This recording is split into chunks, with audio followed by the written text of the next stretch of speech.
हाँ जी, electronic configuration of atom, atoms की इलैक्ट्रॉनिक कॉन्फिगरेशन। ये अपने की करना होंगे, इलैक्ट्रॉन्स की डिस्ट्रीब्यूशन करनी है अलग अलग ऑर्बिटल्स के विच।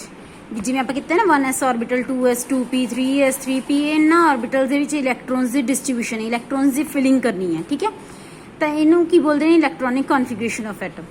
तो electronic configuration is expressed by indicating the principal quantum number and its respective orbital along with the number of electron present in it. तो ये आप किनू किमें रिप्रजेंट करना होंगे, देखो बच्चे जिवें मैं करके दिखाया हुआ 3p ऑर्बिटल रिप्रजेंट किया। 3 होंगे उसका प्रिंसिपल क्वांटम नंबर, मतलब आप किहड़े शैल की गल कर रहे हैं, तीजे शैल की। ਉਹਦੇ ਵਿੱਚ ਕਿਹੜਾ ऑर्बिटल है px ऑर्बिटल, ਉਹਦੇ ਵਿੱਚ ਇੱਕ ਇਲੈਕਟ੍ਰੋਨ ਪਿਆ। ਤਾਂ ਆਪਾਂ ਨੇ ਮੂਰੇ ਕੀ ਲਿਖਣਾ, ਪ੍ਰਿੰਸੀਪਲ ਕੁਆਂਟਮ ਨੰਬਰ। ਇੱਥੇ s p d f ਜਿਹੜਾ ਵੀ ਤੁਸੀਂ ਯੂਜ਼ ਕਰ ਰਹੇ ਹੋ ऑर्बिटल, ਉਹ ਇਹਦੇ ਉੱਤੇ ਪਾਵਰ ਚ ਆਪਾਂ ਨੇ ਕੀ ਲਿਖਣਾ ਵੀ ਉਹਦੇ ਵਿੱਚ ਕਿੰਨੇ ਇਲੈਕਟ੍ਰੋਨ ਪਏ ਆ। ਜਿਵੇਂ ਆਪਣੇ ਕੋਲ p ऑर्बिटल ਤਿੰਨੋਂ ਹੁੰਦੇ ਨੇ ਨਾ, px py pz, ਤੇ ਇਹਦੇ ਵਿੱਚ ਆਪਣੇ ਕੋਲੇ px ਦੇ ਵਿੱਚ ਇੱਕ ਇਲੈਕਟ੍ਰੋਨ ਪਿਆ। This means that there is 1 electron in px orbital, ਜਿਹਦਾ ਪ੍ਰਿੰਸੀਪਲ ਕੁਆਂਟਮ ਨੰਬਰ ਦੀ ਵੈਲਿਊ ਕਿੰਨੀ ਹੈ 3। ਤਾਂ ਦੇਖੋ ਆ ਮੈਂ ਰਿਪਰੈਜ਼ੈਂਟ ਕੀਤਾ ਹੋਇਆ, ਮੂਰੇ ਕੀ ਆਊਗਾ 3, ਫਿਰ px ਦੇ ਉੱਤੇ 1 3 ਤੀਜਾ ਪ੍ਰਿੰਸੀਪਲ ਸ਼ੈਲ ਹੈ, ਇੱਥੇ ਉੱਪਰ ਇੱਕ ਇਲੈਕਟ੍ਰੋਨ ਹੈ, px ਕੀ ਹੈ p ਸਬ ਸ਼ੈਲ ਦਾ px ऑर्बिटल। ठीक है, ਇਹਦੇ ਵਾਸਤੇ l ਦੀ ਵੈਲਿਊ ਕਿੰਨੀ ਹੁੰਦੀ ਹੈ 1। ਲੱਗੇ ਪਤਾ। ਨੈਕਸਟ ਹੈਗਾ ਵੀ the filling of orbitals is governed by the following principle. ਹੁਣ ਆਪਾਂ ਇਹਨਾਂ ਅਲੱਗ-ਅਲੱਗ ऑर्बिटल 'ਚ 1s 2s ਇਹਨਾਂ ਦੇ ਵਿੱਚ ਇਲੈਕਟ੍ਰੋਨਸ ਦੀ ਫਿਲਿੰਗ ਕਰਨੀ ਕਿਹੜੇ ਵੇ ਨਾਲ ਹੈ। ਠੀਕ ਹੈ, ਤਾਂ ਦੇਖੋ ਫਸਟ ਹੈਗਾ ਇਹਦੇ ਵਿੱਚ ਆਪਾਂ ਫੋਲੋ ਕਰਾਂਗੇ ਆਫ ਵਿਊ ਪ੍ਰਿੰਸੀਪਲ। ਠੀਕ ਹੈ, ਆਫ ਵਿਊ ਪ੍ਰਿੰਸੀਪਲ ਦੇਖੋ ਕੀ ਹੈ, it states that in the ground state of an atom an electron enter the orbital of lowest energy first and subsequent electrons are fed in the order of increasing energy। ਤਾਂ ਇਹਦੇ ਵਿੱਚ electrons ਦੀ filling ਕਿਵੇਂ ਹੁੰਦੀ ਹੈ, ਜਿਹੜਾ ground state ਦੇ ਵਿੱਚ orbital ਹੈ। ਠੀਕ ਹੈ, ਗਰਾਊਂਡ ਸਟੇਟ ਹੈ, ਮਤਲਬ ऑर्बिटल ਪਿਆ ਸਭ ਤੋਂ ਲੋਐਸਟ એનર્ਜੀ ਵਾਲਾ ਕਹਿ ਦੋ, ਉਹਦੇ ਵਿੱਚ ਇਲੈਕਟ੍ਰੋਨ ਪਹਿਲਾਂ ਫਿਲ ਹੋਊਗਾ, ਉਸ ਤੋਂ ਬਾਅਦ ਹੈ ਜਿਹੜੀ એનર્ਜੀ ਮਤਲਬ ਇਲੈਕਟ੍ਰੋਨ ਹੈ ਜਿਹੜੇ ਉਹ ਫਿਲ ਹੋਣਗੇ in the increasing order of their energy. ठीक है, ऑफ व्यू का मतलब की होंगे, देखो मैंने मैंशन किया है building up means filling up of the orbitals with electron. Building up मतलब means filling up of orbitals with electron, electrons की फिलिंग। जिवें मान लो अपने को कॉन्फिगरेशन होंगी है 1s 2s जी आप लास्ट टाइम की सी बच्चे, आह 1s फिर 2s फिर 2p फिर 3s। तो ये 1s ऑर्बिटल की एनर्जी की सब तो घट, तो पहला इलैक्ट्रॉन ये एंटर होगा, फिर 2s च फिर 2p च फिर 3s च, एवं जाना। मतलब ये ऑफ व्यू प्रिंसीपल दसदा है भी अपने को जी इलैक्ट्रॉन्स की फिलिंग है वो किमें होनी चाहिए है, पहला लोएस्ट एनर्जी वाले दे विच, फिर उस तो बाद हायर हायर हायर दे विच। आगे पता बच्चे। हाँ जी, तो देखो the following sequence is observed for the orbitals in the increasing order of energy. तो फॉलोइंग सीक्वेंस आ मैं पिछे भी तुहानूं करवा के हटी 1s 2s 2p 3s 3p 4s 3d 4p 5s 4d 5p and so on. तो आप ये ऑर्डर च फिल करना है, आई नहीं है तुसीं पहला 2s च कर दो या 2p च कर दो, शुरू कित्थों करने हो 1s तो। मैं कॉन्फिगरेशन लिख के दिखाऊंगी, थोड़ा उत्थे क्लीयर हो जाएगा। ठीक है, इस तरीके नाल फिल होणगे।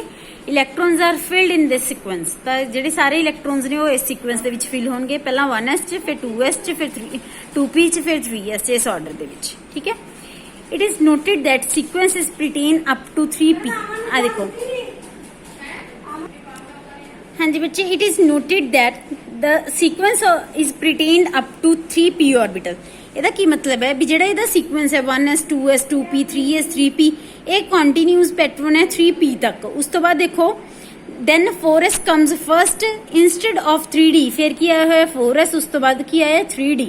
ਮਤਲਬ ਇਹ ਪੈਟਰਨ ਚੇਂਜ ਹੋਇਆ ਹੋਇਆ, ਇੱਥੇ ਤੱਕ ਜਿਹੜਾ ਸਾਰਾ ਪੈਟਰਨ ਹੈ ਉਹ ਕੀ ਹੈ ਸੇਮ ਹੈ। ਠੀਕ ਹੈ, ਤਾਂ ਇਹ ਜਿਹੜਾ ਹੈਗਾ ਵੀ 4s ਵਗੈਰਾ, ਆਹ 4s ਜਿਹੜਾ ਉਹ ਪਹਿਲਾਂ ਆਇਆ ਹੋਇਆ 3d ਬਾਅਦ ਦੇ ਵਿੱਚ ਆਇਆ, ਇਹਦਾ ਆਨਸਰ ਮੈਂ ਤੁਹਾਨੂੰ ਦੱਸਦੀ ਹਾਂ। ਠੀਕ ਹੈ, in fact the energy of an orbital is determined by quantum number n and l।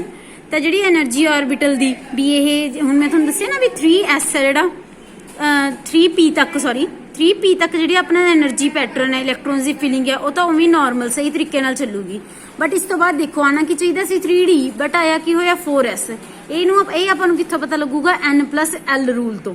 n+l rule ਬੱਚੇ ਲਿਖਿਆ ਹੋਇਆ n+l ਰੂਲ, ਇਹਨੂੰ ਬੋਲਦੇ ਨੇ ਬੋਹਰ ਬਰੀਜ਼ ਰੂਲ। ਕੀ ਬੋਲਦੇ ਨੇ ਬੋਹਰ ਬਰੀਜ਼ ਰੂਲ।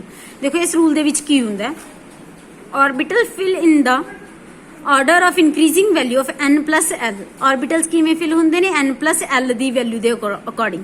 जिवें आपां मान लो 3s ऑर्बिटल है, 3s ऑर्बिटल च n की वैल्यू कितनी है 3, l की वैल्यू कितनी है 0, 3 + 0 कितना हो गया 3, 4s ऑर्बिटल च कितनी होगी 4 plus 0 is equal to 4 s वास्ते एल की वैल्यू कितनी होंगी 0 तो 4 तो तुसी देखो ਇਹਦੀ वैल्यू 3 है ਇਹਦੀ वैल्यू 4 है तो 3s पहला फिल होगा बाद ਦੇ ਵਿੱਚ 4s फिल होगा ठीक है ਇਹ ਤਾਂ ਚਲੋ ਪਤਾ ਵੀ 3s ਇਹ ਤਾਂ ਹੋ ਗਿਆ 3s ਤੇ 4s ਦਾ ਕੇਸ ਕਹਿੰਦੇ if two orbitals have the same value of n plus l ਕਹਿੰਦੇ ਇਹ ਵੀ ਤਾਂ ਹੋ ਸਕਦਾ ਜੇ ਆਪਾਂ ਕਿਸੇ ਦਾ n ਤੇ l ਵੈਲਿਊ ਦਾ ਸਮ ਕਰੀਏ ਉੱਥੇ n ਤੇ l n ਪਲਸ l ਦੀ ਵੈਲਿਊ ਦਾ ਜਿਹੜਾ ਆਨਸਰ ਹੈ ਸਮ ਹੈ ਉਹ ਕੀ ਅਜੇ ਸੇਮ ਆ ਜੇ ਫਿਰ ਆਪਾਂ ਕੀ ਕਰਾਂਗੇ then the orbitals with the lower value of n will be filled first ਤਾਂ ਜਿਹਦੀ lower value ਹੋਗੀ n ਦੀ ਉਹ ਕੀ ਹੋਊਗਾ ਪਹਿਲਾਂ ਫਿਲ ਹੋਊਗਾ ਜਿਵੇਂ ਮੰਨ ਲਓ ਆਪਣੇ ਕੋਲ ਹੋਵੇ 2p ਤੇ 3s ਇੱਥੇ 2 plus 1 ਹੋ ਗਿਆ ਇੱਥੇ 3 plus 0 ਹੋ ਗਿਆ ਤਾਂ ਦੋਨਾਂ ਦੀ ਦੇਖੋ n plus l ਦੀ ਵੈਲਿਊ ਕੀ ਆ ਗਈ ਸੇਮ ਆ ਗਈ ਨਾ ਤਾਂ ਫਿਰ ਆਪਾਂ ਨੂੰ ਕੀ ਪਤਾ ਲੱਗੂ n plus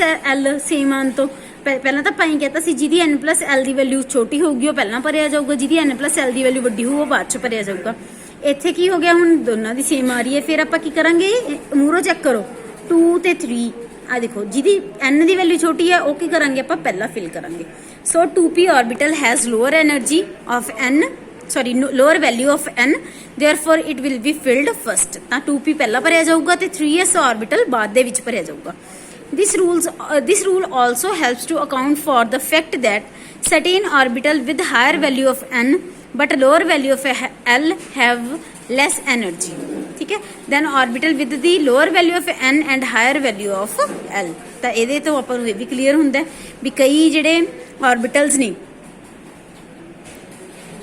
ਕਈ orbitals ਨੇ ਜਿਨ੍ਹਾਂ ਦੀ n ਦੀ ਵੈਲਿਊ ਤਾਂ ਜ਼ਿਆਦਾ ਹੈ l ਦੀ ਵੈਲਿਊ ਘੱਟ ਹੈ ਉਹਨਾਂ ਦੀ એનર્ਜੀ ਘੱਟ ਹੈ ਤੇ ਕਈ ਐਵੇਂ ਦੇ ਨੇ ਜਿਨ੍ਹਾਂ ਦੀ n ਦੀ ਵੈਲਿਊ ਘੱਟ ਹੈ ਤੇ l ਦੀ ਵੈਲਿਊ ਜ਼ਿਆਦਾ ਹੈ ਉਹਨਾਂ ਨਾਲੋਂ ਵੀ ਉਹਨਾਂ ਦੀ એનર્ਜੀ ਘੱਟ ਹੈ ਇਹਨਾਂ ਦੀ એનર્ਜੀ ਕੀ ਹੈ ਜ਼ਿਆਦਾ ਹੈ ਇਹਦੀ ਵੀ ਐਗਜ਼ਾਮਪਲ ਦਿੰਨੀ ਆ ਬੱਚੇ ਤੁਹਾਨੂੰ ਜਿਵੇਂ 3d ਆਰਬਿਟਲ ਹੈ 3d ਦੇ ਵਿੱਚ n plus l ਰੂਲ ਲੱਗਿਆ n ਦੀ ਵੈਲਿਊ ਕਿੰਨੀ ਹੈ 3 l ਦੀ ਵੈਲਿਊ ਕਿੰਨੀ ਹੈ 2 3 ਤੇ 2 5 4s ਦੇ ਵਿੱਚ 4 plus 0 ਕਿੰਨਾ ਆ ਗਿਆ 4 ਆ ਗਿਆ ਤਾਂ ਤੁਸੀਂ ਦੇਖੋ ਇਹਨਾਂ ਦੋਨਾਂ ਦੇ ਵਿੱਚੋਂ n plus l ਦੀ ਵੈਲਿਊ ਕਿਹਦੀ ਘੱਟ ਹੈ n 4s ਵਾਸਤੇ ਤਾਂ ਆ ਦੇਖੋ 4s ਵਾਸਤੇ ਘੱਟ ਹੋਗੀ ਨਾ ਤਾਂ ਦੇਖੋ ਇਹ ਕੀ ਹੋਊਗਾ ਪਹਿਲਾਂ ਭਰਿਆ ਜਾਂਦਾ ਇਹ ਕੀ ਹੈ ਬਾਅਦ ਚ ਭਰਿਆ ਜਾਂਦਾ ਤਾਂ ਗੱਲ ਕਲੀਅਰ ਹੋਈ orbitals with higher value of n the value high ਹੈ l ਦੀ ਵੈਲਿਊ ਘੱਟ ਹੈ ਇੱਥੇ ਦੇਖੋ n ਦੀ ਵੈਲਿਊ ਘੱਟ ਹੈ l ਦੀ ਵੈਲਿਊ ਹਾਈ ਹੈ ਫਿਰ ਵੀ ਆ ਇਹ ਜਿਹੜਾ ਪਹਿਲਾਂ ਭਰਿਆ ਜਾਂਦਾ ਹੈ ਆਹ ਵਾਲਾ ਆਰਬਿਟਲ ਹੈ ਜਿਹੜਾ ਇਹ ਬਾਅਦ ਚ ਭਰਿਆ ਜਾਂਦਾ ਹੈ ਸੋ 4s orbital has lesser energy than 3d orbital so filled first ਤਾਂ ਜਿਹੜਾ ਇੱਥੇ ਦੇਖੋ ਬੱਚੇ ਆਪਾਂ ਕੀਤਾ ਸੀ ਵੀ ਇਹ ਪੈਟਰਨ ਜਿਹੜਾ ਬਦਲਿਆ